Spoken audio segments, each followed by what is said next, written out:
Good morning, student. My name is Saurabh Tiwari. I am senior lecturer in Department of Computer Science and Engineering, Government SV Polytechnic College, Bhopal.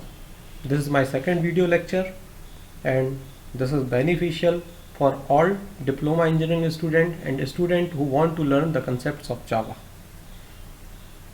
कोशिश करेंगे कि इसको हम हिंदी में भी कुछ बात कर सकें, जिससे हिंदी मीडियम के भी बच्चों को अच्छे से जावा के कंसेप्ट समझ में आ सके। तो लास्ट वीडियो में आपने देखा कि हमने जावा के बेसिक जो कंसेप्ट्स थे, ऑब्जेक्ट ओरिएंटेड प्रोग्रामिंग के कंसेप्ट्स, क्लास का बेसिक कैसे क्लास बनाते हैं, how to create objects of class, object से कैसे मेंबर को एक्सेस करते हैं, लूप्स क्या होते हैं, कंट्रोल स्टेटमेंट्स क्या होते हैं, जावा और सी प्लस प्लस, क्योंकि सी प्लस प्लस आप लोग लास्ट सेमेस्टर में और पहले भी पढ़ चुके होंगे, तो दोनों में डिफरेंस क्या है, ये सारी चीज़ें हम लोगों ने डिस्कस की थी। आज हम लोग फर्दर जावा के कुछ नए कंसेप्ट्स के बारे में चर्चा करेंगे जो जावा प्रोग्रामिंग के बहुत सारी प्रोग्राम बनाने में और नए नए कंसेप्ट सीखने में आपकी मदद करेंगे। ये सारे भी कंसेप्ट जो हैं, यदि हम बात करें कंस्ट्रक्टर की, स्टैटिक मेंबर्स की, एब्स्ट्रैक्ट मेथड की, मेथड ओवरलोडिंग की और इनहेरिटेंस की। सो इन today's video you will get a detailed concepts of inheritance, static members, method overloading and constructor. So we will start with our first Java concept that is very important, और हमेशा इस पे कुछ ना कुछ डाउट रह जाते हैं बच्चों को, इसलिए बहुत ही सिंपल लैंग्वेज में आपको ये मैं सिखाने की कोशिश करूँगा। तो जो हमारा ये कंसेप्ट है, इसको हम कहते हैं कंस्ट्रक्टर। अब हम ये देखते हैं कि जावा में कंस्ट्रक्टर क्या होता है, और हम इसको सबसे ज़रूरी है क्यों पढ़ रहे हैं। जब तक प्रोग्रामिंग का कोई कंसेप्ट यूज़ नहीं होता रियल टाइम एप्लीकेशन में, हमको उसको पढ़ने की कोई ज़रूरत नहीं होती। तो यदि वो कंसेप्ट रियल टाइम प्रोग्रामिंग में यूज़ हो रहा है और हमको नहीं आता है, तो हम प्रोग्रामर अच्छे नहीं बन सकते।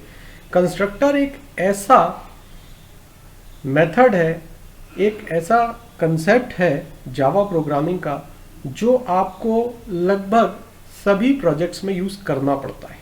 यदि आप कंपनी के लिए प्रोजेक्ट्स बना रहे हैं, यदि आप कोई वेब प्रोग्रामिंग कर रहे हैं, आप कुछ भी कर रहे हैं, तो कंस्ट्रक्टर एक आपका ऐसा कंसेप्ट है जो आपको यूज़ करना होता है। तो आज सबसे पहले हम ये देखेंगे कि कंस्ट्रक्टर क्या होता है, कैसे यूज़ करते हैं, और जावा प्रोग्रामिंग में कंस्ट्रक्टर का क्या सिग्निफिकेंस है। So I will start with the definition. In Java, a constructor is a block of code similar to the methods. It is called when an instance of the class is created. At the time of calling constructor, memory for the object is allocated in the memory.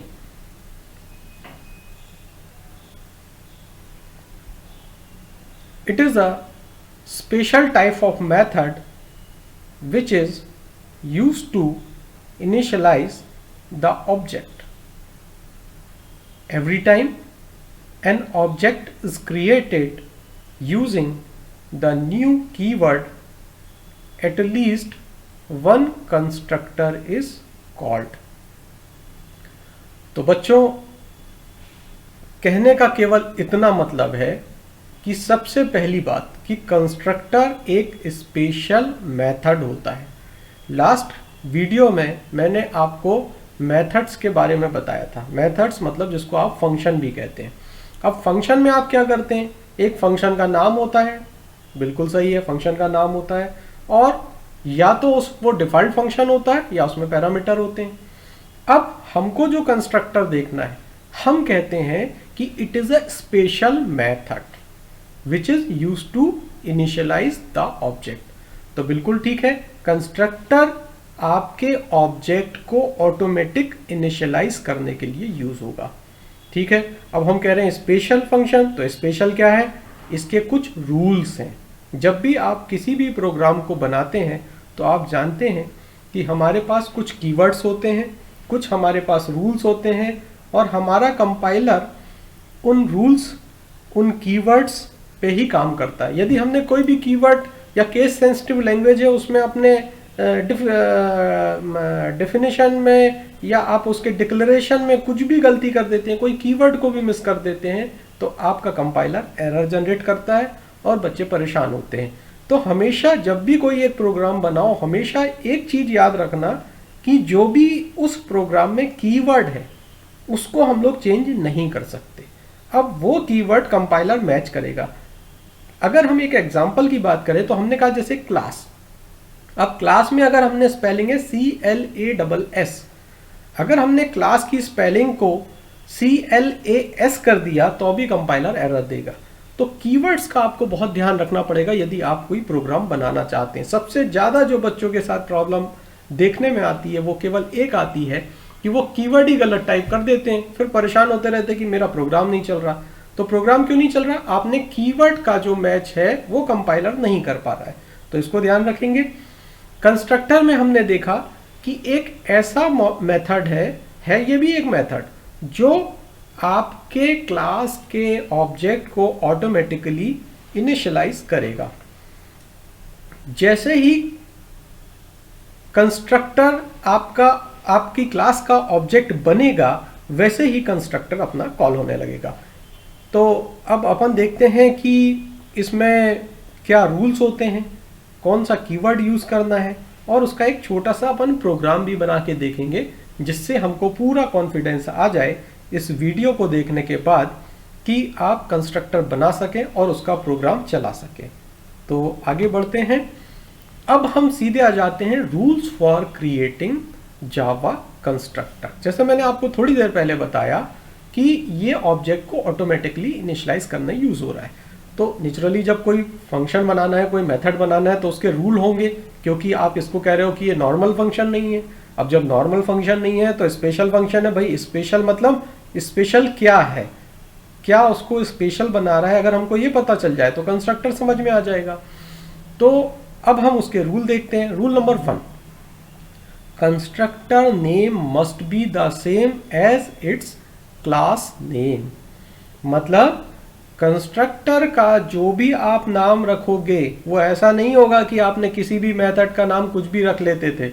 Last class में जब हम methods के बारे में पढ़ रहे थे तो मैंने कहा था मेथड में आप अपना नाम भी लिखेंगे तो कॉल कर लेना, कोई दिक्कत नहीं आएगी, लेकिन कंस्ट्रक्टर में ऐसा नहीं है।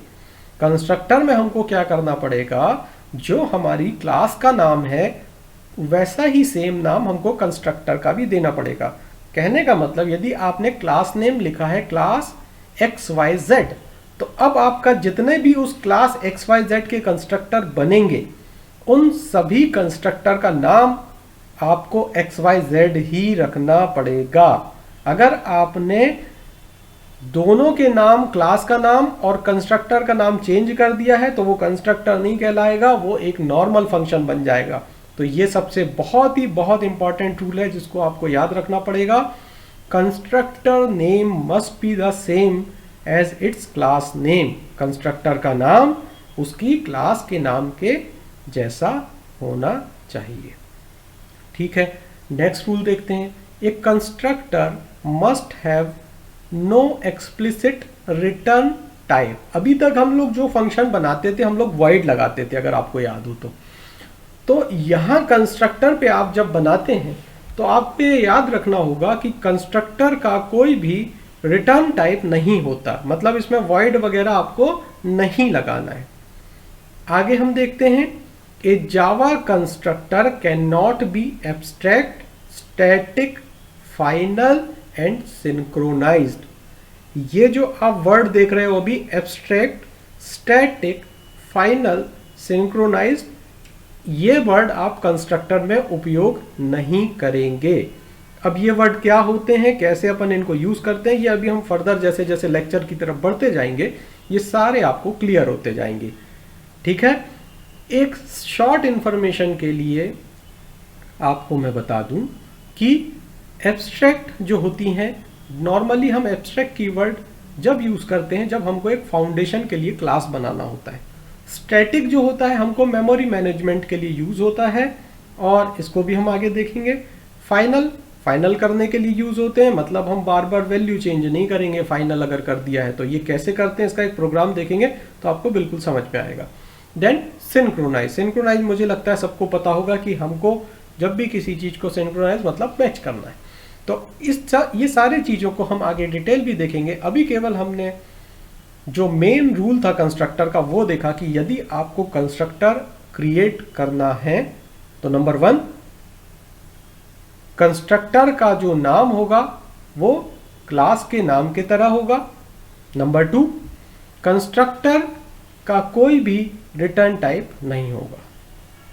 Then Java constructor can not be abstract, static, final and synchronise. अब यहां पर अपन जावा का जो कंस्ट्रक्टर होता है उसके टाइप देखेंगे। और जनरली जब बहुत बड़े बड़े शब्द आते हैं तो बच्चे घबरा जाते हैं, लेकिन ये बहुत सिंपल है। देखिए मैं अभी आपको 2 मिनट में बताऊंगा, बिल्कुल क्लियर हो जाएगा। There are 2 types of constructor in Java. Constructor के हमारे पास 2 तरह के टाइप होते हैं। ठीक है, कौन कौन सा? Number 1 default constructor, number 2 parameterised constructor. अब जैसे आपके पास मेथड भी होते हैं तो मेथड में क्या होता है, एक होता है आपका डिफॉल्ट मेथड जिसपे कोई भी आर्गुमेंट नहीं होता। आर्गुमेंट मतलब जैसे मैंने लिखा void xyz, ये मेरा एक नॉर्मल मेथड हो गया। ठीक है, void xyz, फिर मैंने ब्रेसेस ओपन किया और मैंने अगर लिख दिया है उसमें इंटीजर x इंटीजर y, तो ये जो मैंने इंटीजर x इंटीजर y लिखा है इसका मतलब ये है कि ये फंक्शन 2 इंटीजर वैल्यू को एक्सेप्ट करेगा। तो जब वो 2 वैल्यू को एक्सेप्ट कर रहा है इसका मतलब है कि वो डिफॉल्ट कंस्ट्रक्टर नहीं होगा। अब वो हो गया पैरामीटराइज्ड कंस्ट्रक्टर, क्योंकि ये जो आपने ब्रेसेस के अंदर 2 इंटीजर वैल्यूज को एक्सेप्ट करने को कह दिया, इसी को हम लोग एक्चुअली कहते हैं पैरामीटर आर्ग्यूमेंट। बिल्कुल कंफ्यूज मत होइए, आर्ग्यूमेंट पैरामीटराइज सब एक चीज है। तो यदि कोई फंक्शन आपने लिखा void xyz और केवल आपने ब्रेसेस लगाया और उसकी मेथड लेकर आपने डेफिनेशन दे दी, तो वहां पर वो आपका डिफॉल्ट फंक्शन होता है। इसी तरह डिफॉल्ट कंस्ट्रक्टर होगा तो क्लास का नाम तो बिल्कुल जो अपने रूल है वो फॉलो करना है, रूल बिल्कुल ब्रेक नहीं करना है। तो कंस्ट्रक्टर में क्या हो जाएगा, आपका जैसा क्लास नेम जो होता था आपका वही कंस्ट्रक्टर का नाम रख देना है, आपको कोई दिक्कत नहीं है। अब अगर आपको डिफॉल्ट कंस्ट्रक्टर बनाना है तो आपको ब्रेसेस के अंदर कोई भी आर्ग्यूमेंट या जिसको हम कहते हैं पैरामीटर पास नहीं करना है। जब पास नहीं करेंगे तो उसको हम कह देंगे डिफॉल्ट कंस्ट्रक्टर। और जब हम उसमें आपके पैरामीटर पास कर देंगे, मतलब जैसे अभी थोड़ी देर पहले अपन ने जैसे बात की थी, फॉर एग्जांपल जैसे मैंने कहा void x y z, तो जब मैंने कहा void x y z तो क्या हो गया, ये void x y z तो फंक्शन का नाम हो गया। अब void x y z के अंदर हमने लिख दिया integer x integer y braces के अंदर, तो ये क्या हो गया, सिंपल मेथड, और इसमें 2 पैरामीटर पास हो रहे हैं जो इंटीजर टाइप के हैं। देन अब हमको क्योंकि कंस्ट्रक्टर बनाना है, नॉर्मल मेथड तो बनाना नहीं है, तो अब हमको कंस्ट्रक्टर बनाना है। तो कंस्ट्रक्टर का नाम क्लास के नाम के जैसे, तो सपोज हमारा xyz क्लास का नाम है, xyz कंस्ट्रक्टर का नाम है, ब्रेसेस ओपन किया, लिख दिया इंटीजर x इंटीजर y, हो गया पैरामीटराइज कंस्ट्रक्टर। तो बिल्कुल सिंपल है, जब आप कोई आर्ग्यूमेंट पास नहीं करेंगे तो कह देना डिफॉल्ट कंस्ट्रक्टर, और जब आप पैरामीटर पास करेंगे तो आप कह देंगे क्या, पैरामीटराइज कंस्ट्रक्टर। तो इसको याद रखिएगा, जावा कंस्ट्रक्टर में 2 तरह के टाइप होते हैं। एक होता है डिफॉल्ट कंस्ट्रक्टर जिसमें हम लोग कोई भी आर्ग्यूमेंट पास नहीं करते, और दूसरा होता है पैरामीटराइज कंस्ट्रक्टर, जिसपे हम लोग पैरामीटर या आर्गुमेंट को पास करते हैं। चलिए आगे बढ़ते हैं हम लोग। ये अब देखिए, अभी तक तो हम लोगों ने थ्योरेटिकल बात करी, अब हम लोग एक छोटे से प्रोग्राम, जो बिल्कुल सिंपल मैंने प्रोग्राम लिखा है जिससे आपको एक एक स्टेप उसका समझ में आ जाए, इससे हम लोग कंस्ट्रक्टर को समझने की कोशिश करेंगे। तो अपन लोग एक प्रोग्राम देखते हैं और उस पर देखते हैं कि कैसे हमारा कंस्ट्रक्टर का आप प्रोग्राम बना सकते हैं। तो बिल्कुल सिंपल सा है, जैसे हम लोग अपने जावा का सिंपल सा प्रोग्राम बनाते थे वैसे ही कुछ यहाँ पे करने वाले हैं। अब आप लोग यहाँ ध्यान से देखिए, पहले स्टेटमेंट से आपको दिखेगा क्लास। क्यों? क्योंकि जावा का जैसा प्रोग्राम बनाते थे, जावा में हर एक चीज क्लास की फाइल बनती है, तो क्लास तो आपको बनानी होती है, लास्ट वीडियो में हमने देखा भी है। तो आपका हमने पहला लाइन लिखा है क्लास, और उसके बाद क्या लिखते हैं बेटा? क्लास का नाम। Class is a keyword and class name, what is class name? bike1। यहां तक मुझे नहीं लगता किसी को कोई दिक्कत हो रही होगी। अब हम आगे बढ़ते हैं। तो हमने क्या करा, पहले स्टेटमेंट में हमने लिखा क्लास bike1। अब हम अपनी क्लास की बॉडी ओपन करते हैं। इसमें देखो, सबसे पहले अगर आप ये देखेंगे, ये हमने एक डिफॉल्ट कंस्ट्रक्टर को क्रिएट करने की कोशिश की है। तो बेटा कैसे क्रिएट करने की कोशिश करी है? देखिए, आप देखेंगे क्लास का नाम क्या था आपका? bike1। आपकी अब आप जब ये थर्ड लाइन पे पहुंचेंगे तो आपको ये दिखेगा bike1। ये देखिए bike1, bike1। जब हमारा क्लास का नाम हम किसी मेथड के नाम को दे देते हैं तो उसको कहते हैं कंस्ट्रक्टर ऑफ दैट क्लास। अब आप देखिए, अपना रूल पहला फॉलो हो गया कि जो हमारी क्लास का नाम है वही हमारे कंस्ट्रक्टर का नाम है, फंक्शन का नाम है। क्योंकि वही हमारे फंक्शन का नाम है, इसलिए हमारा ये फंक्शन जो है ये स्पेशल मेंबर फंक्शन हो गया, और इस फंक्शन को हम कहते हैं कंस्ट्रक्टर। रूल नंबर 2, इसके आगे हमको कोई भी रिटर्न टाइप नहीं देना है। तो देखो, आप लोगों को bike1 के आगे कोई रिटर्न टाइप वॉइड वगैरह दिख रहा है क्या? नहीं दिख रहा है। तो ये अब हम तय हो गया कि हमारा ये कंस्ट्रक्टर है। लेकिन भूलना नहीं, एक रूल और मैंने बताया है, और वो रूल मैंने क्या बताया आपको कि इस मेथड जो आपका कंस्ट्रक्टर है, इसके आगे कोई static, final, synchronise, abstract keyword भी नहीं लगाना है। तो लगा है क्या? नहीं लगा है। तो अब हम तय कर लिया है हमने कि हमारे, क्योंकि ये सारे कंस्ट्रक्टर के रूल को फॉलो कर रहा था, तो हमारा ये जो bike1 क्लास का है कंस्ट्रक्टर, इसका भी नाम bike1 है। इसमें हमने एक छोटा सा स्टेटमेंट लिख दिया, system.out.println bike is created। ये मैंने आपको लास्ट क्लास में बताया था कि SOP क्या होता है, system.out.println बाइक इज क्रिएटेड, या एज इट इज प्रिंट करने के लिए कि हमको पता चल जाए कि हमारा कंस्ट्रक्टर क्रिएट हुआ है कि नहीं हुआ है। तो देखते हैं। अब देखो, हमारी मेन मेथड आ गई, public static void main string org. आपको ये सारी चीजें मैंने लास्ट क्लास में बताई थी कि हमारा जावा का जो भी प्रोग्राम होता है, पहले हम उसमें एक क्लास बनाते हैं। क्लास बनाने के बाद हमको जो भी डेफिनेशन देनी होती वो देते हैं, और बिना मेन मेथड के तो हमारा कोई भी प्रोग्राम सरवाइव कर ही नहीं सकता। तो हमने इसलिए इसमें मेन मेथड में क्या लगा दिया है? Public static void main. ये हमारा मेन फंक्शन है। अब हमको एक डिफॉल्ट हमारा जो कंस्ट्रक्टर है उसको कॉल करना है। ठीक है, तो हमने देखा था कि हम जैसे ही क्लास का ऑब्जेक्ट बनाएंगे हमारा कंस्ट्रक्टर कॉल हो जाएगा, हमको उसको कॉल करने की कोई ज़रूरत नहीं है। तो चलो, जैसा अपन ने लास्ट क्लास में देखा था कि ऑब्जेक्ट कैसे क्रिएट करते हैं, ऑब्जेक्ट क्रिएट कर देते हैं। तो ऑब्जेक्ट क्रिएट करने के लिए, एक बार जिसको नहीं पता है मैं फिर से बता देता हूँ। ऑब्जेक्ट क्रिएट करने के लिए सबसे पहले आपकी क्लास का नाम क्या था हमारा? bike1। तो bike1 का ऑब्जेक्ट क्या हो गया? ये हमने b बना दिया। आपको जो लिखना हो यहाँ आप ऑब्जेक्ट का नाम लिख सकते हैं, a b c d a1 b1 c1, जो लिखना आपकी मर्जी है, कोई दिक्कत नहीं है।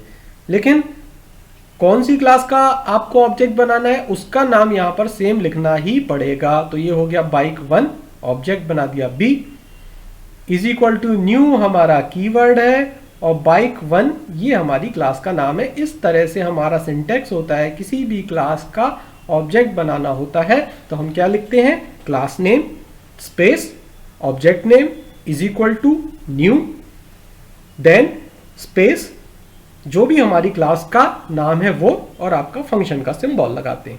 तो इतने से हमारी क्लास का ऑब्जेक्ट बन जाता है। अब हमने कहीं भी, आप लोग देख रहे हो इस पूरे प्रोग्राम में कहीं भी हमने फंक्शन कॉल नहीं किया है। क्यों? क्योंकि हमको कंस्ट्रक्टर का कंसेप्ट सीखना है। कंस्ट्रक्टर जो होता है उसको कॉल करने की जरूरत नहीं होती। आपने ऑब्जेक्ट बनाया, कंस्ट्रक्टर ने मेमोरी में स्पेस ऑक्यूपाई कर लिया। तो अब ये देखिए, जब आप इस प्रोग्राम का आउटपुट पे ध्यान देंगे तो आपको दिखेगा बाइक इज क्रिएटेड। वो कहां से आ रहा है, यहां से आ रहा है। अब यही कंस्ट्रक्टर का, this is the special test of constructor, कि आपने केवल ऑब्जेक्ट बनाया और आपका फंक्शन कॉल हुआ। तो जब भी आपको जावा में कभी ऐसी जरूरत पड़े कि आप केवल ऑब्जेक्ट बनाए और फंक्शन कॉल होता जाए, तो आप कंस्ट्रक्टर के कंसेप्ट को यूज करिएगा। This is very important concept. एक बार फिर से हम इस प्रोग्राम को रिव्यू करते हैं, क्योंकि नॉर्मली लोगों को प्रोग्राम करने में बहुत परेशानी आती है। तो हमने क्या बनाया है, क्लास bike1, डिफॉल्ट कंस्ट्रक्टर हमने कौन सा क्रिएट कर दिया है, bike1। हमने एक इसमें प्रिंट स्टेटमेंट लगा दिया है, बाइक इज क्रिएटेड, जिससे वो प्रिंट हो तो हमको दिख जाए। देन हमने एक मेन मेथड बनाया है, public static void main string argument, और हमने अपने कंस्ट्रक्टर का जो कॉलिंग थी, हम जानते हैं केवल ऑब्जेक्ट बनाना है, तो हमने क्लास का ऑब्जेक्ट बनाया है और हमारा कंस्ट्रक्टर कॉल हो गया। तो इतना करने के बाद आपका एक सिंपल फंक्शन, जो सिंपल प्रोग्राम आपका कंस्ट्रक्टर का बनता है। ठीक है, तो आशा करता हूं ये सबको समझ में आ गया होगा। अपन आगे चलते हैं। अब हम सेकंड देखेंगे। हमने दो टाइप देखे थे। पहला टाइप हमारा जो कंस्ट्रक्टर का था वो था डिफॉल्ट कंस्ट्रक्टर, जिसपे हम कोई भी पैरामीटर पास नहीं कर सकते थे। तो अब हमको पैरामीटर पास करना है और देखना है कि क्या होता है पैरामीटर। तो इसको देखते हैं, और इस कंस्ट्रक्टर को क्या कहते हैं ये मैं आपको बता चुका हूं। क्या कहते हैं पैरामीटर जब भी पास करेंगे, पैरामीटर पास किया मतलब हो गया पैरामीटराइज्ड, पैरामीटर पास नहीं किया मतलब हो गया डिफॉल्ट कंस्ट्रक्टर। तो कोई भी इसमें कंफ्यूजन की जरूरत नहीं है, बिल्कुल क्लियर रखना आप अपने दिमाग में। अब हम सीधे प्रोग्राम देखते हैं इसका, ठीक है, जिससे आपको एक कंसेप्ट पता चल जाएगा कि पैरामीटराइज कंस्ट्रक्टर क्या होता है, कैसे इसका प्रोग्राम बनाते हैं हम, ये इसको हमको देखना पड़ेगा। तो हम क्या करेंगे इसमें, सबसे पहले हमको जैसे जावा का प्रोग्राम बनाते हैं क्लास क्रिएट करना पड़ेगा, और उस क्लास का नाम क्या होगा, student4। देखिए क्लास हमने बनाई और उसका नाम लिखा हमने student4। देन इंटीजर आईडी, अब हमने कुछ इसमें वेरिएबल को डिक्लेयर किया है। क्या पहला वेरिएबल, इंटीजर आईडी। देन हमने एक पैरामीटराइज कंस्ट्रक्टर क्रिएट किया है। ठीक है, कहाँ क्रिएट किया है, देखिए ये हमारा क्लास का नाम क्या है, student4। तो अब हमारे को क्या होगा, जब भी इस क्लास के नाम से कोई फंक्शन क्रिएट करेंगे तो हमारा हो जाएगा वो कंस्ट्रक्टर। तो अब ये क्लास का नाम क्या था, student4, इस फंक्शन का नाम क्या दिख रहा है, student4, मतलब यही वो स्पेशल मेंबर फंक्शन है जो आपका कंस्ट्रक्टर होगा। तो हमने देखो इस पे दो तरह के आर्गुमेंट पास किए, एक इंटीजर आई, एक स्ट्रिंग एन। तो हमने यहाँ पे देखो एक इंटीजर आईडी और स्ट्रिंग नेम, हमने दो तरह के इसमें अपने पैरामीटर वेरिएबल को डिक्लेयर करके रखा है, जिनको हम कंस्ट्रक्टर में उपयोग करने वाले। तो देखो कंस्ट्रक्टर कहाँ बना दिया हमने, यहाँ पे student4, इस पे हमने दो पैरामीटर पास किए हैं, और जब भी हम पैरामीटर पास करते हैं उसको हम क्या कहते हैं, पैरामीटराइज्ड कंस्ट्रक्टर। तो यहाँ आप ध्यान से देखेंगे तो ये क्लास का नाम हो गया, ये दो पैरामीटर हो गए, हमारा कंसेप्ट समझ में आ गया हमको कि ये पैरामीटराइज्ड कंस्ट्रक्टर है। अब आईडी को हमने आई से डिफाइन कर दिया, नेम को हमने एन वेरिएबल में स्टोर कर दिया। अब देखिए, तो ये सारी चीजें मैं आपको पहले भी बता चुका हूं, बात अपन कंस्ट्रक्टर की कर रहे हैं। तो हमने दो पैरामीटराइज अभी दो पैरामीटर लेकर चल रहे हैं। अब वॉइड डिस्प्ले, ये तो हमने सिंपली वैल्यू डिस्प्ले कराना थी आईडी की और नेम की। आपकी आईडी आपका इंटीजर है, नेम आपका स्ट्रिंग है, तो ये हमने दो पास कर दिए हैं। ठीक है, अब जैसे ही हम ऑब्जेक्ट बनाते हैं तो कंस्ट्रक्टर जो होता है वो कॉल हो जाता है। तो अब हमारे पास डिफॉल्ट कंस्ट्रक्टर तो है नहीं, तो अब हम क्या करेंगे, जब हम ऑब्जेक्ट बनाएंगे तो हम अपने कंस्ट्रक्टर में पैरामीटर को पास कर देंगे। तो पैरामीटर पास करने के लिए हम लोग क्या करते हैं, देखिए ध्यान से अपना नेक्स्ट स्टेटमेंट। अब हम लोग मेन मेथड पे आ जाते हैं।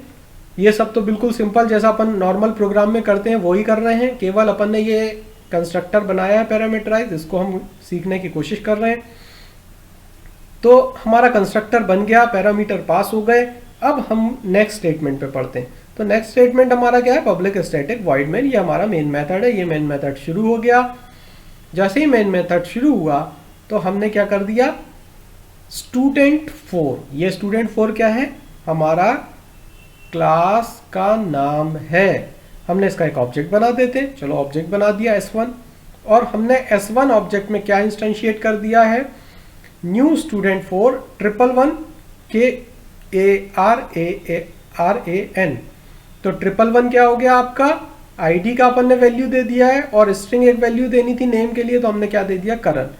तो सिमिलरली ये हमारा एक बार कंस्ट्रक्टर जो पैरामीटराइज है ये कॉल हो जाता है। जैसे ही हमने ऑब्जेक्ट क्रिएट किया मतलब ये कॉल हो गया। ये ऑब्जेक्ट क्रिएट किया ना, क्लास का नाम, ऑब्जेक्ट का नाम, न्यू कीवर्ड जो आपका क्लास का नेम है और उसका पैरामीटर, सिंपल। सिमिलरली हमारे पास एक बार और इसको टेस्ट करते हैं, तो फिर से हमने बना दिया, इस बार ऑब्जेक्ट का नाम दे दिया S2, न्यू स्टूडेंट, और इस पर हमने ये सब पास कर दिए। जैसे ये वैल्यू पास की, अब ये वैल्यू इस पर स्टोर हो गई है। अब यहाँ देखो आपके पास जो ऑब्जेक्ट बने थे, अब ये जो डिस्प्ले फंक्शन है वॉइड डिस्प्ले, ये क्या कंस्ट्रक्टर है, नहीं है। क्यों नहीं है कंस्ट्रक्टर, क्योंकि इसका नाम क्लास के नाम के जैसे नहीं है। तो ठीक है, हमने कंस्ट्रक्टर में अपनी वैल्यूज सब भर दी हैं, अब हम केवल डिस्प्ले को कॉल करते हैं। तो जैसे ही हम डिस्प्ले फंक्शन हमें क्या बताएगा, वैल्यूज को बताएगा आईडी की और नेम की। तो जैसे ही आपने s1.display लिखा, वो कंस्ट्रक्टर को कौन सा कॉल कर देगा, ये 111 और करंट। ये देखो आउटपुट देखो, ये पहला आपका आउटपुट आ जाएगा 111 करंट। और जब आपने s2.display रखा तो ये डिस्प्ले फंक्शन फिर से एक बार वैल्यू को डिस्प्ले करेगा, लेकिन किसकी वैल्यू को, सेकंड जो आपने ऑब्जेक्ट बनाया। जब आपने पहला ऑब्जेक्ट बना के कॉल किया s1.display तो पहले ऑब्जेक्ट की वैल्यू आ गई।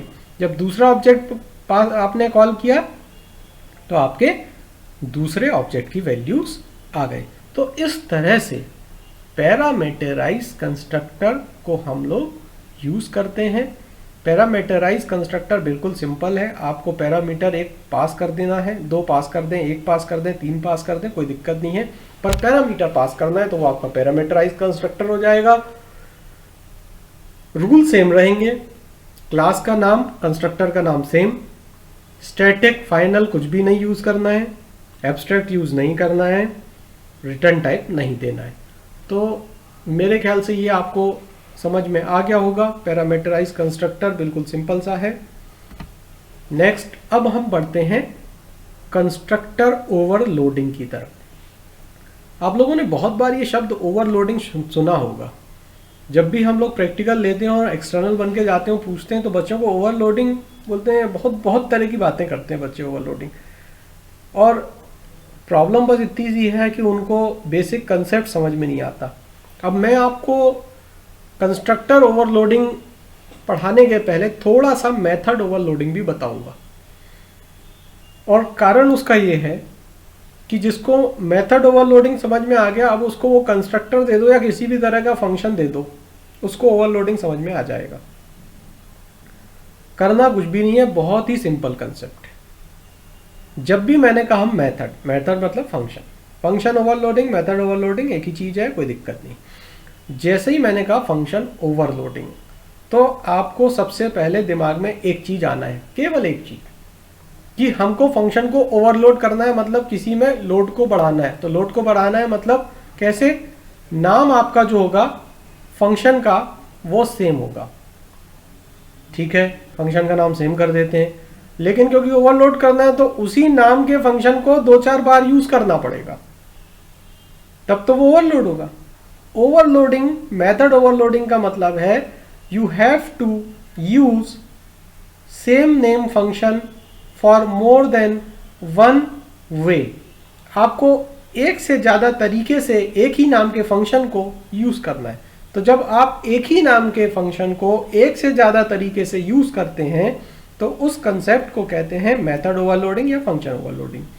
अब प्रॉब्लम यह है कि एक ही फंक्शन को कैसे यूज करना है, तो उसका बहुत ही सिंपल आंसर देता हूं मैं आपको, और बिल्कुल याद रखना है, इसको आज ही भूलना मत, कि आपने जैसे ही फंक्शन बनाया, सपोज मैंने एक एग्जांपल लिया, फंक्शन है मेरा void xyz,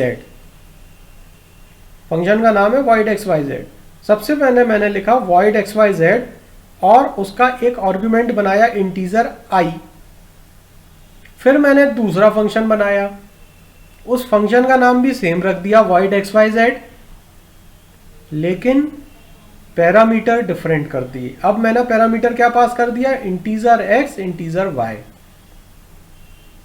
नाम सेम है, फंक्शन दो बन गए, एक में इंटीजर x लिखा था, दूसरे में लिखा इंटीजर x इंटीजर y। और इसके बाद मैंने एक और फंक्शन बनाया जिसका भी नाम था void xyz, और इस बार मैंने पैरामीटर पास किए integer x integer y integer z। मतलब पहले बार में मैंने एक पैरामीटर पास किया, दूसरी बार में मैंने दो पैरामीटर पास किए, तीसरी बार में मैंने 3 पैरामीटर पास किए, पर मेरे फंक्शन का नाम सेम था।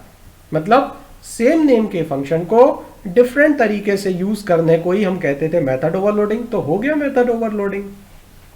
भाई हमारे पास एक ही फंक्शन था, नाम उसका एक ही था, यूज कितने तरीके से किया, पहले एक बार इंटीजर x लिख दिया, एक तरीका हो गया। जब कॉल करोगे एक पैरामीटर पास करोगे, फिर उसको कॉल करोगे 2 पैरामीटर पास करोगे, फिर कॉल करना है तो 3 पैरामीटर पास करोगे। तो एक ही फंक्शन को डिफरेंट तरीके से यूज कर लिया, नाम सेम है। This is concept is called method overloading या फंक्शन ओवरलोडिंग। देखिए कितना सिंपल सा कंसेप्ट है कि एक ही फंक्शन को अलग अलग पैरामीटर से आपने कॉल कर दिया है, तो वो हो गया मेथड ओवरलोडिंग। अब इसमें क्या इतनी परेशानी की बात है और इसको इतना घुमा फिरा के बात करने की कोई बात नहीं है। जब भी आपसे कोई पूछे तो बिल्कुल सिंपल उसको जवाब दीजिए कि फंक्शन का नाम होगा सेम और पैरामीटर होंगे डिफरेंट। मतलब एक फंक्शन काम करेगा 3 पर नाम सेम होगा, तो इसको अपन कहते हैं मेथड ओवरलोडिंग। अब क्योंकि हमारा कंस्ट्रक्टर भी एक फंक्शन है तो हमको इसको भी ओवरलोड करना पड़ेगा, तो चलो कंस्ट्रक्टर को ओवरलोड कर देते हैं। जब हमें कंसेप्ट पता है तो कंस्ट्रक्टर हो या कोई भी फंक्शन हो ओवरलोड कर देते हैं, देखते हैं कैसे होता है। तो इसमें प्रोग्राम देखो आप, क्लास स्टूडेंट 5, मतलब कंस्ट्रक्टर का नाम हमको पता चल गया, क्या होगा स्टूडेंट 5, जो क्लास का नाम वो कंस्ट्रक्टर का नाम। चलो ढूंढते हैं कंस्ट्रक्टर। ये इंटीजर आईडी स्ट्रिंग नेम ये तो यूज करके आपको अभी दिखाया था, इंटीजर एज, ठीक है। ये मिला एक फंक्शन, इसका नाम क्या है स्टूडेंट 5, क्लास का नाम क्या है स्टूडेंट 5। ये हो गया नंबर 1 कंस्ट्रक्टर हमारा। कितने पैरामीटर हैं, इंटीजर आई स्ट्रिंग एन, ये हो गया पहला कंस्ट्रक्टर। दूसरा कंस्ट्रक्टर देखो ये यहां पे student 5, integer I string N integer A, मतलब कितने पैरामीटर पास कर दिए, यहां पास किए 2, यहां पास किए 3, नेम सेम है, बिल्कुल सेम है। तो this concept is called constructor overloading. ये कंस्ट्रक्टर क्या हो गया, ओवरलोड हो गया। जब भी फंक्शन का नाम सेम होगा, पैरामीटर डिफरेंट होंगे, कहेंगे ओवरलोड हो गया।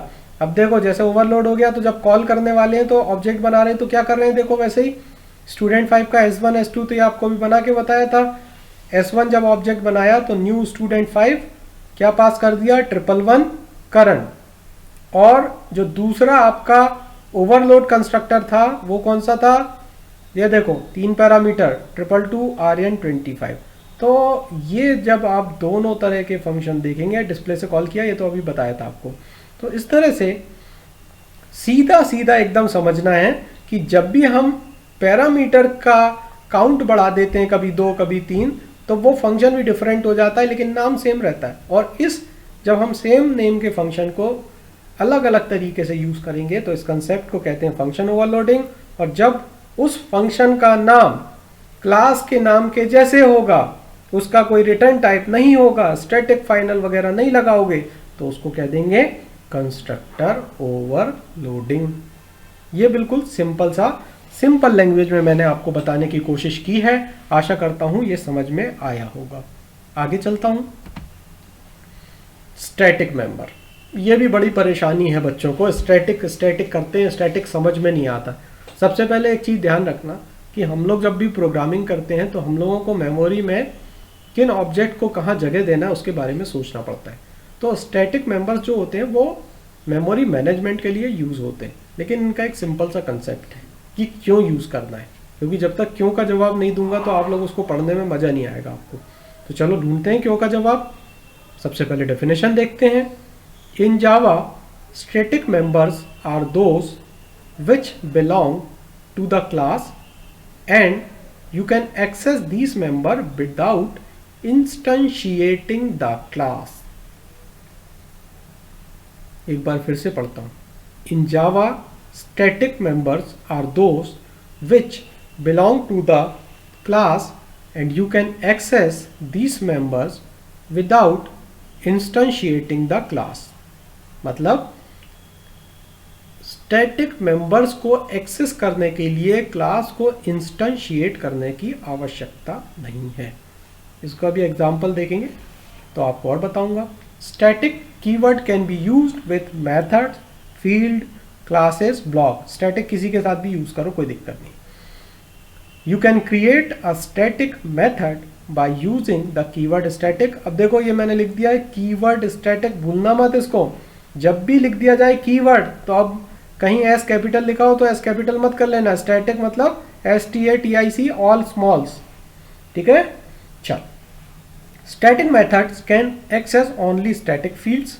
यदि आपके पास कोई स्टैटिक मेथड है तो वो केवल स्टैटिक फील्ड एक्सेस करेगा। अगर नॉन स्टैटिक है, अगर स्टैटिक कीवर्ड नहीं लगा है किसी मेथड के आगे तो वो स्टैटिक यूज नहीं कर सकता, उसको एक्सेस नहीं मिलेगा। To access static method, there is no need to instantiate the class. You can do it just using the class name. It means कोई भी static member function है या member variable है तो आप उसको, अगर आपने static keyword यूज कर लिया है तो उसको एक्सेस करने के लिए क्लास को इंस्टेंशिएट करने की जरूरत नहीं है। आगे बढ़ते हैं। ये आ गया हमारा इम्प्लीमेंटेशन और यही आपको वो चीज़ बताएगा कि इंस्टेंशिएशन का क्या फ़र्क होता है। अब इंस्टेंशिएट जो हम कह रहे हैं ना कि अगर आप स्टैटिक यूज़ कर रहे हैं तो इंस्टेंशिएट करने की ज़रूरत नहीं है, तो पहले बताओ कि इंस्टेंशिएट क्या होता है। जब मैंने आपको लास्ट वीडियो में ऑब्जेक्ट बनाना सिखाया था तो मैंने आपको 2 लाइन बताई थी। पहली लाइन में हम लोग लिखते थे जो वो न्यू कीवर्ड वाली थी, class name object name is equal to new class name braces. इससे हम बनाते थे ऑब्जेक्ट। तो ये जो हमारा होता था, इसको जब भी आप न्यू कीवर्ड लगा के ऑब्जेक्ट बनाओगे तो उसको कहते थे इंस्टेंशिएट करना। और जब न्यू कीवर्ड नहीं लगाने की जरूरत होगी तो अपन कहेंगे हमने इंस्टेंशिएट नहीं करा है। बिल्कुल भूलना मत, सिंपल सा कंसेप्ट कि अगर आपने न्यू कीवर्ड यूज नहीं किया तो इंस्टेंशिएट नहीं किया है, और अगर यूज किया है तो इंस्टेंशिएट किया है। अब देखते हैं इसमें इंस्टेंशिएट किया है कि नहीं किया है। पहले देखें कि स्टैटिक हमने लगाया कहाँ पे, ठीक है, तब तो हमको पता चलेगा। देखो, पब्लिक क्लास माई क्लास, यहाँ तक कोई दिक्कत नहीं, क्लास कीवर्ड है, माई क्लास नाम है। Then public static void sample, ये हमारा एक फंक्शन है जिसमें हमने स्टैटिक लगा दिया। ये स्टैटिक दिख रहा है। अब वॉइड सैंपल क्या हो गया, स्टैटिक। तो चलो अब इसको कॉल करना है तो सीधे कॉल कर लेंगे। इंस्टेंशिएट न्यू कीवर्ड की जरूरत नहीं, क्लास का ऑब्जेक्ट बनाने की जरूरत वैसा नहीं है। तो देखते हैं system dot out println hello एक स्टेटमेंट डाल दिया जिससे पता रहे हमको कि क्या प्रिंट होने वाला है। तो आपका हेलो प्रिंट होगा। अब आगे देखते हैं। Public static void main string argument, ये अपना मेन मेथड है। अब यहाँ दिख रहा है आपको क्लास का, ये जो आपको दिख रहा है हमने लिख दिया माई क्लास डॉट सैंपल, और ये हमारी क्या हो गई, डायरेक्ट कॉलिंग हो गई है। अगर आप सैंपल लिख के भी कॉल कर देंगे तो कॉल हो जाएगा। डायरेक्ट मतलब यहाँ कोई न्यू कीवर्ड दिख रहा है क्या, तो न्यू कीवर्ड नहीं दिख रहा है, इसका मतलब है कि अब हमने इंस्टेंशिएट नहीं किया है। जब भी न्यू कीवर्ड दिखेगा इसका मतलब इंस्टेंशिएट किया है। न्यू कीवर्ड नहीं दिख रहा है इसका मतलब हमने इंस्टेंशिएट नहीं किया है। तो जब भी हम स्टैटिक कीवर्ड यूज करेंगे हम उसको डायरेक्ट कॉल कर सकते हैं, और यही स्टैटिक मेंबर का सबसे बड़ा एडवांटेज है कि अगर आपको किसी मेंबर फंक्शन ब्लॉक को एक्सेस करना है और आपने उसको स्टैटिक कर दिया है, तो अब आपको न्यू कीवर्ड लगा के क्लास का ऑब्जेक्ट बनाने की कोई आवश्यकता नहीं है। तो ये स्टैटिक था, इसको भूलना मत, काम आता है। अब हमारा एक और नया कंसेप्ट आ रहा है आगे, दैट इज योर इनहेरिटेंस। और ये एग्जाम में भी जो 5th सेमेस्टर कंप्यूटर इंजीनियरिंग के डिप्लोमा स्टूडेंट हैं उनको पता है कि इनहेरिटेंस जो है बहुत ही इंपॉर्टेंट कंसेप्ट है, और ये बिल्कुल एग्जाम में एक क्वेश्चन आता है ही है। तो अपन लोग देखते हैं कि इसकी डेफिनेशन क्या है, कैसे यूज करना है, और बिल्कुल सिंपल लैंग्वेज में आपको बताने की कोशिश करेंगे, और एक प्रोग्राम देखेंगे जिससे हमको इनहेरिटेंस के बारे में सारी चीजें समझ में आए। तो देखते हैं बच्चों inheritance. Inheritance in Java is a mechanism in which one object acquires all the properties and behavior of parent object. It is an important part of object oriented programming system. The idea behind inheritance in Java is that you can create a new class that are built upon existing classes. When you inherit from an existing class, you can reuse method and fields of the parent class. Moreover, you can add new methods and field in your current class also. तो ये बड़ी सुंदर सी definition थी, पर समझ में क्या आया वो मुझे नहीं पता, इसलिए आपको समझाता हूँ। चलिए, तो इनहेरिटेंस हम लोग जावा में इसलिए यूज करते हैं कि हमको अपनी जो पुरानी क्लासेस बनाई हैं उनके मेंबर फंक्शन, मेंबर वेरिएबल को रीयूज कर पाए। फायदा क्या है? फायदा है रीयूजेबिलिटी। रीयूजेबिलिटी का मतलब क्या है कि हमको बार बार कोड नहीं लिखना है। अब हम एक ही चीज को 10 बार टाइप करेंगे तो फिर हमारे अच्छे प्रोग्रामर होने का और इंजीनियर होने का क्या मतलब है? कोड तो हम एक बार ही लिखेंगे, क्लास हम एक बार बनाएंगे, लेकिन उपयोग उसको 10 बार करेंगे। And this is the quality of engineering. तो हमको क्या करना है? रीयूजेबिलिटी। रीयूजेबिलिटी मतलब एक बार क्लास बनाना है, उस क्लास को इनहेरिट करना है। इनहेरिट मतलब उसकी सारी प्रॉपर्टी मतलब हमारी जितने भी मेंबर फंक्शन है, वेरिएबल है, उन सारों को एक्सेस करना। ठीक है, तो कैसे करते हैं वो हम देखते हैं। ये हमारा इनहेरिटेंस का बेसिकली कंसेप्ट है कि हम इनहेरिटेंस से मेथड ओवरराइडिंग कर सकते हैं। इसको अपन देखेंगे कि मेथड ओवरराइडिंग क्या हो सकती है। ये ओवरलोडिंग नहीं है, कोई भी कंफ्यूज मत होना। ओवरलोडिंग और ओवरराइडिंग दोनों अलग अलग कंसेप्ट है। आज हमने ओवरलोडिंग पढ़ा है, ओवरराइडिंग हम आगे पढ़ेंगे। और कोड रीयूजेबिलिटी मतलब हमको बार बार एक ही कोड को यूज नहीं करना है। ठीक है, तो ये सारी चीजें हम देखेंगे। अब इनहेरिटेंस को सीखने के लिए हमारे पास कुछ डेफिनेशंस हैं, जैसे class is a group of object. क्या होता है आप लोग सबको पता है, ठीक है, जो हम क्लास इतने दिन से पढ़ रहे हैं उसको हम क्लास कहते हैं। देन चाइल्ड क्लास मतलब क्या हो गया? जो आपकी एक सुपर क्लास या मेन क्लास हो गई, जिसको हम पेरेंट क्लास कहते हैं। जब हम सुपर क्लास को इनहेरिट करेंगे तो उसकी एक सब क्लास बनाएंगे, और जो सब क्लास हमारी बनेगी उसमें सुपर क्लास की मतलब जो बेस क्लास होगी उसकी भी सारी प्रॉपर्टीज होंगी। तो ये super class, parent class, base class, ये सारी एक ही तरह की क्लास है। फिर जैसे सब class, child class, inherited class, ये सब भी एक ही है, कंफ्यूजन की कोई बात नहीं। रीयूजेबिलिटी का मतलब है, as the name specifies, reusability is a mechanism which facilitates you to reuse the fields and methods of the existing class.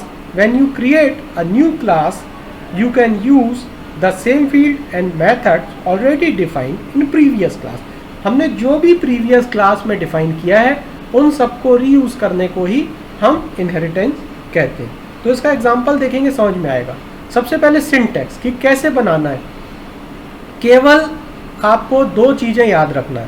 पहला है क्लास कीवर्ड, सब class name, extend super class name. सब क्लास मतलब जो नई क्लास बनाने वाले हैं, जैसे सपोज हमने एक XYZ नई क्लास बनाना है, तो हमने लिखा क्या, class space XYZ, then extend, ये हमारा कीवर्ड है जो इनहेरिट करता है, ये एज इट इज लिखना है, extends, then super class name, super class हमारा क्या हो जाएगा, जो भी हमको न्यू अपनी जो बेस क्लास है उसका नाम। तो जैसे हमारी ABC बेस क्लास थी, नई क्लास XYZ है, तो हमारा क्या हो जाएगा statement, class XYZ x tends ABC, मतलब ABC क्लास की सारी प्रॉपर्टीज, सारे फंक्शन बिहेवियर वो कहाँ आ जाएंगे, आपके XYZ क्लास में। देन मेथड एंड वेरिएबल आपको सब पता ही है, इसके बारे में अपन बहुत डिस्कस कर चुके हैं। तो एक्सटेंड कीवर्ड अपने को यूज़ करना है इनहेरिट करने के लिए। आगे बढ़ते हैं, ये मैंने बताया आपको। टाइप्स ऑफ इनहेरिटेंस, देखिए बेसिकली जावा में 3 टाइप्स ऑफ इनहेरिटेंस के देखेंगे, दैट इज सिंगल, जब हमारी एक बेस क्लास होगी और एक डेराइव क्लास होगी। सेकंड, मल्टी लेवल, जब हमारी एक बेस क्लास होगी उसकी डेराइव क्लास होगी, डेराइव क्लास नेक्स्ट क्लास के लिए बेस क्लास होगी तो लेवलिंग बन जाएगा। देन हियरार्चिकल, हियरार्चिकल जो आपका ट्री कंसेप्ट होते हैं। देन अपने पास 2 और इनहेरिटेंस होते हैं, मल्टीपल और हाइब्रिड। मल्टीपल मतलब जिसपे मल्टीपल बेस क्लास होंगी वो मल्टीपल इनहेरिटेंट। हाइब्रिड मतलब हम 2-4 डिफरेंट इनहेरिटेंस को क्लब कर देंगे तो उसको हम कंसेप्ट को कहेंगे हाइब्रिड इनहेरिटेंस। तो ये सब हम जब देखेंगे जब हम इंटरफेस सीख लेंगे मल्टीपल और हाइब्रिड। अभी हम लोग सिंगल, मल्टी लेवल और हियरार्चिकल की बात करते हैं। तो ये आपको एक बिल्कुल डायग्राम से समझ में आ जाएगा कि जब हमारे पास एक बेस क्लास, एक इनहेरिटेड क्लास होगी तो हो जाएगा सिंगल इनहेरिटेंस। जब हमारे पास लेवल्स होंगे, क्लास ABC, क्लास A आपकी सुपर क्लास हो गई, उसकी प्रॉपर्टी B में आ गई, B की प्रॉपर्टी C में आ गई। अब इसमें एक चीज़ ध्यान रखना, जो आखिरी क्लास है उसका ऑब्जेक्ट बनाना, क्लास C का, यहाँ क्लास B का। क्लास A, यहाँ देखो हियरार्चिकल में क्या होता है, ट्री, पेरेंट चाइल्ड रिलेशनशिप। इस पर क्या हो गया, इसके 2 चाइल्ड हो गए, क्लास B और क्लास C, दोनों किसको इनहेरिट कर सकते हैं, क्लास A को इनहेरिट कर सकते हैं। अब सबसे ज़रूरी होता है प्रोग्राम, सिंपल सा एक प्रोग्राम देख लो तो बिल्कुल समझ में आ जाएगा। तो सिंगल इनहेरिटेंस में क्या होता है, when a class inherits another class it is known as single inheritance. अब देखो अपन सीधे देखते हैं, हमने क्लास बनाई एनिमल, इस पर हमने एक फंक्शन लिख दिया सिंपल सा void eat, कुछ स्टेटमेंट डाल दिया। देन सेकंड क्लास बनाई, अब यहाँ से देखो ये है इनहेरिटेंस तुम्हारा single, class dog x tends animal void bark, ये एक फंक्शन बना दिया। तो क्लास डॉग में किसकी प्रॉपर्टी आ गई, एनिमल की। ये हो गई हमारी न्यू क्लास जिसको अपन कह रहे हैं डेराइव क्लास। एनिमल हो गई हमारी बेस क्लास। इस तरह से हमने इसको इनहेरिट कर लिया। कीवर्ड हमारा एक्सटेंड है, कीवर्ड हमारा क्लास है, डॉग हमारी न्यू क्लास है और एनिमल हमारी बेस क्लास है। कोई दिक्कत इसमें, बिल्कुल बढ़िया, कोई दिक्कत नहीं है। आपको केवल बेस क्लास और डेराइव क्लास के बारे में पता होना चाहिए, आप यूज़ करिए।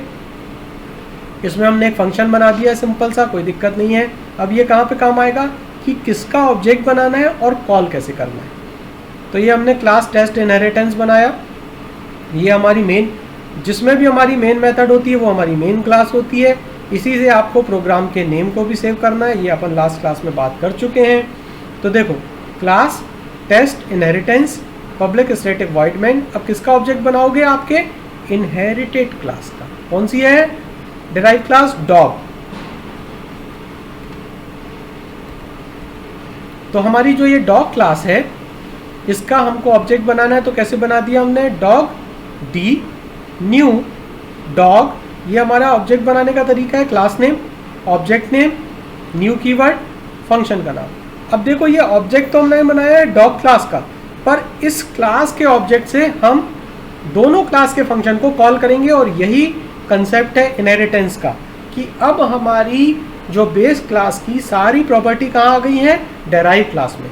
तो देखो अपन ने ऑब्जेक्ट बनाया। अब ये डी डॉट बार्क, ये बार्क किसका है फंक्शन, ये तो इसी क्लास का है, कोई दिक्कत नहीं है। सेम क्लास का फंक्शन तो वैसे भी कॉल होता है, हमको तो इनहेरिट हुआ है कि नहीं उससे मतलब है। तो हमने क्या लिखा है यहाँ, डी डॉट ईट। अब ईट किसका फंक्शन है, आपकी बेस क्लास का, जो एनिमल क्लास है। तो जब भी हम एनिमल क्लास का फंक्शन बनाएंगे तो अब हमको पता चल गया है कि हम जो डेराइव क्लास से फंक्शन को कॉल कर रहे हैं, तो अब हमारा ये कंसेप्ट इनहेरिटेंस का कंप्लीट हो गया है। देखो यहाँ किसका ऑब्जेक्ट बनाया आपने, डॉग डी, मतलब डेराइव क्लास का ऑब्जेक्ट बनाया और कॉल किसको किया, डेराइव क्लास के ऑब्जेक्ट को भी कॉल कर दिया और उसके बेस क्लास को भी कॉल कर दिया। तो जब भी हम इस तरह का, देखो ये आउटपुट भी है, क्या आ रहा है, बार्किंग, बार्किंग कहाँ से आ रहा है, इससे, और ईटिंग किससे आ रहा है, बेस क्लास से। तो जब हम एक क्लास को दूसरी क्लास में इनहेरिट करते हैं, मतलब एक आपकी बेस क्लास, एक इनहेरिटेड क्लास, तो हम इस कंसेप्ट को कहते हैं सिंगल इनहेरिटेंस। और इस तरह से प्रोग्राम बना के आप देखेंगे तो आपको समझ में आएगा कि क्या होता है। तो बेटा आज अपन लोगों ने बहुत सारे छोटे छोटे कंसेप्ट पढ़े, आप लोगों को ये सब समझ में आ गया होगा। अगर आपको कोई भी डाउट है तो you can mail me on saurabh_TIETECH@rediff.com. Thank you very much for